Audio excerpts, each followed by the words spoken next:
मैं बेटा एक सरकारी स्कूल में मास्टर हूं। मैंने बताया था आपका स्कूल तो बड़ा बढ़िया है, हमारे स्कूल में सर बहुत ज्यादा हमारे पास सुविधाएं नहीं होती हैं। मैंने थोड़ा बहुत इकट्ठा कर आके, जब मैं पहली बार मेरी पोस्टिंग हुई, मैं अपने स्कूल में पहुंचा तो स्कूल की हालत बड़ी खस्ता हाल थी। तो मैंने थोड़ा बहुत काम कराया और उसमें एक स्लोगन बिल्कुल गेट के सामने लिखवाया, विद्या धनम सर्वधनम प्रधानम। अब आप सभी को इसका मतलब पता होगा, लेकिन हमारे गांव के प्रधान जी घूमते घूमते स्कूल में आ गए और उन्होंने जब सामने पढ़ा विद्या धनम सर्वधनम प्रधानम, तो मुझसे आके बोले कि गुरुजी ये बस लिखवाई दिया है, इसका मतलब भी तुम्हें पता है। मैंने कहा अगला स्टोर में बात कर रहा, कुछ ना कुछ गड़बड़ जरूर है। मैंने कहा प्रधान जी मुझे तो नहीं पता, लेकिन आप बता दो क्या मतलब है। तो प्रधान जी ने जो उत्तर दिया, अगर उत्तर आप तक पहुंच जाए तो अपने हाथों को खोलना। प्रधान जी ने कहा कि गुरुजी इसका मतलब यह है कि विद्या धनम सर्वधनम प्रधानम का मतलब यह है कि विद्या के लिए आया हुआ सारा धन प्रधान जी का है। तो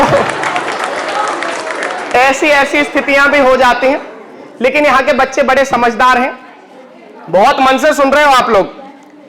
ये हरित बता रहा था अभी बच्चा ही है, इसकी दाढ़ी मूंछ निकल आई, शादी की उम्र निकली जा रही है, लेकिन बच्चे से बड़ा नहीं हो रहा। हुआ क्या भाई साहब, ये बड़ा समझदार आदमी है। एक बार मैं और ये संभल एक कार्यक्रम में जा रहे थे। अब रास्ते में नरौरा में मेरा स्कूल है, हम दोनों स्कूल में चले गए। ये सीधे 8वीं कक्षा में गया और वहां पे जाके इसने दिखाने की कोशिश करी कि मैं कवि हूं, मैं बाहर से आया हूं, कैसे पता लगे। अब भाई साहब क्लास में जाके इसने सारे बच्चों के सामने एक क्वेश्चन किया। बोला बच्चों बताओ, एक हवाई जहाज दिल्ली से मुंबई के लिए उड़ा और दिल्ली से मुंबई तक पहुंचने में अगर उसे 2 घंटे लगे तो मेरी उम्र कितनी है। भाई साहब सारे बच्चे घूम गए, किसी को समझ नहीं आया, मास्टर जी को भी कुछ समझ नहीं आया। अब भाई साहब इसने फिर से रिपीट किया। बोला बच्चों बताओ, एक हवाई जहाज दिल्ली से मुंबई के लिए उड़ा और दिल्ली से मुंबई तक पहुंचने में अगर उसे 2 घंटे लगे तो बताओ मेरी उम्र कितनी है। भाई साहब सरकारी स्कूल था, पीछे से एक बच्चे ने हाथ ऊपर कर दिया, बोला गुरुजी मैं बताऊंगा। ये बोला बता। उसने कहा गुरुजी आपकी उम्र है 30 साल। अब भाई साहब यूं चौंक गया। ये बोला बेटा तूने उम्र तो बिल्कुल सही बताई है, लेकिन ये बता तेरा क्या मेथड है, तेरी क्या कैलकुलेशन है, तुझे पता कैसे लगा कि मेरी उम्र 30 साल है। अब कहीं सरकारी स्कूल के बच्चे का जवाब आप तक पहुंच जाए तो अपने हाथों को खोलना। उस बच्चे ने कहा कि गुरुजी ना तो मेरा कोई मेथड है और ना ही मेरी कोई कैलकुलेशन है, मेरा तो बस इतना है कि घर में मेरा एक बड़ा भाई है और उसकी उम्र 15 साल है और मोहल्ले वाले उसे आधा पागल कहते हैं। तो एक बार दोनों हाथ उठा के इसके लिए जोरदार तालियां बजा दो। बहुत मेहनत कर रहा है। हालांकि यह हंसी मजाक की बात है, देश का बहुत अच्छा और लाडला कवि है।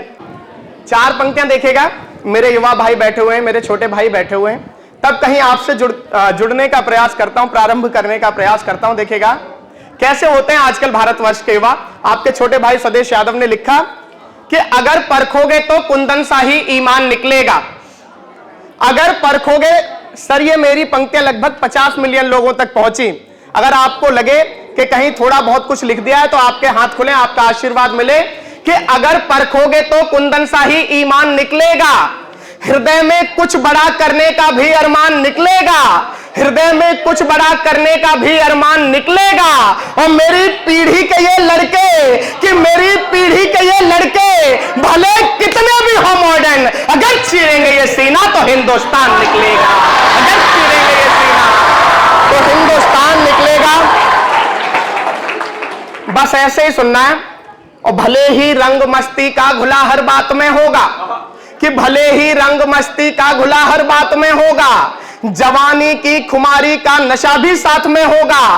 बेशक मेरे देश के युवाओं को सोनाक्षी सिन्हा के ठुमकों पर थिरकने में आनंद आता हो, बेशक उन्हें क्लब में जाकर डांस करने में मजा आता हो, बेशक उन्हें फैशन की दौड़ में खुद को बदलने में मजा आता हो, लेकिन मेरे देश के युवाओं को यह भी पता है कि कब भारत माता के लिए बलिदान होकर तिरंगे में लिपटकर घर वापस कब आना।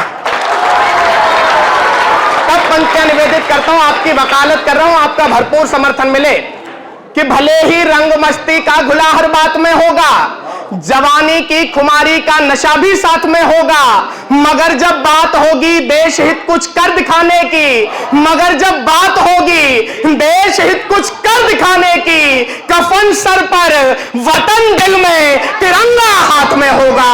कफन सर पर वतन दिल में तिरंगा हाथ में होगा। बहुत बहुत धन्यवाद, बहुत मन से सुन रहे हो आप। दादा एक माला दे, एक माला।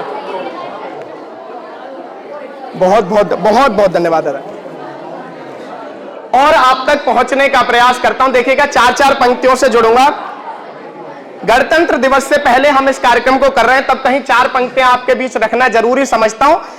जो लोग समझ जाएं उनके हाथ खुलेंगे कि बिना शहादत के आजादी कभी नहीं आ सकती थी, कि बिना शहादत के आजादी कभी नहीं आ सकती थी, और चरखे से अंग्रेजों की फौज नहीं जा सकती थी, और चरखे से अंग्रेजों की फौज नहीं जा सकती थी। और जान हथेली पर रखकर, कि जान हथेली पर रखकर जब वीरों ने हुंकार किया, आजादी की दुल्हन ने आना तभी स्वीकार किया, आजादी की दुल्हन ने आना तभी स्वीकार किया। बहुत बहुत धन्यवाद। और संभालिएगा, भाई ऐसे ही संभालते रहो, 4-4 करके। मेरे को लगभग 84 पंक्तियां सुनानी है यहां। हाँ, तो दिल थाम के बैठे रहो। जो सबसे ज्यादा जरूरी समझता हूं, क्योंकि एक वीर रस का कवि खड़ा हो और उसकी कविता में उन क्रांतिकारियों की बात ना हो, मां भारती के उन लाडलों की बात ना हो, जिन्होंने हंसते हंसते भारत माता की गुलामी की बेड़ियों को काटने के लिए स्वयं को न्यौछावर कर दिया, तो लगता है कि कहीं अधूरापन रह गया है। 2 अंतिम छंद पढ़ूंगा, उसके बाद अपना स्थान लूंगा। देखना चाहता हूं किस मन से आप सुनेंगे। उससे पहले एक छोटी सी बात बता देना चाहता हूं कि जब भगत सिंह की मां उनसे मिलने के लिए उनकी फांसी से एक दिन पहले जेल में पहुंची, तो भगत सिंह ने देखा कि मां की आंखों में आंसू हैं। तो भगत सिंह ने सवाल किया कि मां तू रो क्यों रही है? तो मां ने कहा कि बेटा, अगर कल तुझे फांसी नहीं होती तो तू एक प्यारी सी दुल्हन घर लेकर आता और घर में रौनक आ जाती। इस पर जो उत्तर भगत सिंह ने दिया, अगर उस उत्तर को सुनकर आप लोगों को लगे कि ये उत्तर सिर्फ और सिर्फ भगत सिंह दे सकते थे, ये उत्तर सिर्फ और सिर्फ मां भारती का एक सच्चा बेटा दे सकता था, तो आपके दिल में भगत सिंह के लिए जितना सम्मान, जितना आदर हो, उसे अपनी तालियों में तब्दील करना। भगत सिंह ने कहा कि मां तू रो मत, बल्कि घर जा, घर जाकर शादी की तैयारियां कर, पूरे घर को सजा दे, मोहल्ले भर में मिठाइयां बांट दे, क्योंकि तेरा भगत आज मर नहीं रहा, बल्कि तेरा भगत तो फांसी रूपी घोड़ी पर सवार होकर आजादी की दुल्हन लेने जा रहा है। तब पंक्तियां निवेदित करता हूं। 4 पंक्तियों में 4 निवेदन हैं, अगर स्वीकार हो जाए तो अपना आशीर्वाद दे दीजिएगा। कि घास के निवाले खाए किंतु कभी झुका नहीं, महाराणा जैसा स्वाभिमानी मत भूलना। कि घास के निवाले खाए किंतु कभी झुका नहीं, महाराणा जैसा स्वाभिमानी मत भूलना। और निज सुत वार दिया मातृभू की रक्षा है तो पन्ना धाय जैसी कुर्बानी मत भूलना। और खादी और चरखे से, कि खादी और चरखे से आजादी ना आई मित्र, बलिदानों की है ये निशानी मत भूलना। और चाहे दुनिया की हर बात भूल जाना, किंतु शेखर भगत की जवानी मत भूलना। चाहे दुनिया की हर बात भूल जाना, किंतु शेखर भगत की जवानी मत भूलना। बहुत बहुत धन्यवाद। और अंतिम 4 पंक्तियां और निवेदित करता हूं। जब अपने अंतिम क्षणों में चंद्रशेखर आजाद को जब अल्फ्रेड पार्क में चारों तरफ से अंग्रेजी सैनिकों ने घेर लिया और अंधाधुंध गोलीबारी उन पर की जा रही थी, तो चंद्रशेखर आजाद सामने से उनका उत्तर दे रहे थे और अंत में उन्होंने अपनी पिस्टल निकाली और खुद को गोली मारकर शहीद किया। अंग्रेजों की गोली उन्हें शहीद नहीं कर सकी, एक गोली उनके पैर में लगी बस। तब मेरे कवि हृदय में सर एक प्रश्न उपजा कि क्या ऐसा संभव है कि सौयों अंग्रेजों के सैनिक सामने से गोलीबारी कर रहे हैं और कोई भी अंग्रेजी सैनिक चंद्रशेखर आजाद को शहीद नहीं कर सका? तो आखिर वो कर क्या रहे थे? उनकी गोलियों से जो, उनकी बंदूक से जो गोलियां निकल रही थी, वो क्या कर रही थी? तब मेरे कवि हृदय से जो उत्तर निकल कर आया, उसे चौथी पंक्ति में पिरोने का प्रयास किया। अगर यहां पर बैठा हुआ एक एक व्यक्ति सहमत हो कि हां मैंने बिल्कुल ठीक बात कही, अगर उन गोलियों ने चंद्रशेखर आजाद को शहीद नहीं किया तो उन गोलियों ने यही किया होगा जो आपके छोटे भाई ने लिखा, तो फिर अपने हाथों को हवा में उठा दीजिएगा। मैं देखना चाहूंगा, पंक्तियों में उत्तर देता हूं। उत्तर चौथी पंक्ति में संभालिएगा कि शौर्य और साहस की बात जब भी उठेगी तब तब याद आएंगी वही कहानियां। कि शौर्य और साहस की बात जब भी उठेगी तब तब याद आएंगी वही कहानियां। और माता भारती की रक्षा है तो मां के लाडलों ने होम कर डाली चढ़ती हुई जवानियां। और एक हाथ पिस्टल पे दूजा हाथ मूंछों पर, के एक हाथ पिस्टल पे दूजा हाथ मूंछों पर अब भी छपी हुई है दिल में निशानियां। और शेखर का सीना, के शेखर का सीना नहीं चीरने की हिम्मत थी, अंग्रेजी गोली ठोकती रही सलामियां।